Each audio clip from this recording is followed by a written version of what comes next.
Bonjour encore, le 73 de trigonométrie, dans lequel on vous parle du calcul de cosinus de 7π sur 12, qui est un point dont on ne connaît pas exactement l'emplacement, donc on ne connaît pas son sinus ni son cosinus. Simplement, l'énoncé quand même vous donne cette propriété-là, le fait que le sinus de 7π sur 12 c'est égal à racine de 2 plus racine de 6 sur 4. Et avec ça, il faut arriver à trouver son cosinus. Donc tout d'abord, il y a une chose qui est importante, c'est que sur le cercle trigonométrique, il faut déjà savoir dans quel quart de cercle se situe 7π sur 12. S'il est de ce côté, il aura un cosinus et un sinus positif. Là, il aura un sinus positif mais un cosinus négatif, etc. D'où l'importance de savoir.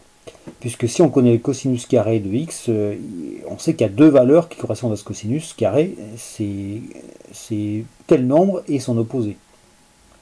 Donc 7π sur 12, où est-il? Eh bien là on a 0, là on a 12π sur 12, là on a 6π sur 12, donc forcément 7π sur 12 est quelque part par là.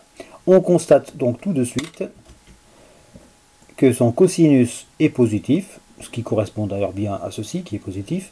Par contre, son sinus est positif. Par contre, son cosinus sera négatif. Autrement dit, quand on aura trouvé cosinus carré de x, il faudra prendre la valeur négative dont le carré est ce qu'on aura trouvé ici.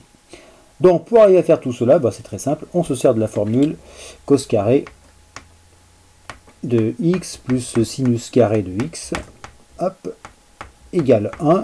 Ce qui veut dire que, alors si on sait à l'avance que la valeur sera négative, on peut même l'isoler. Donc on a que cos carré est égal à 1 moins sinus carré.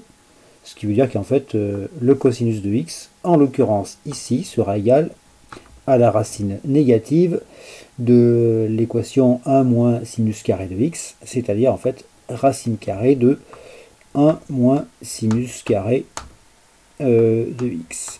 Hop, voilà. Donc, tant qu'il n'y a pas la racine carrée, on va parler ici du cosinus de carré de x. Et après, on prend la racine et on met un moins devant pour avoir la valeur négative correspondant à ce qu'on veut.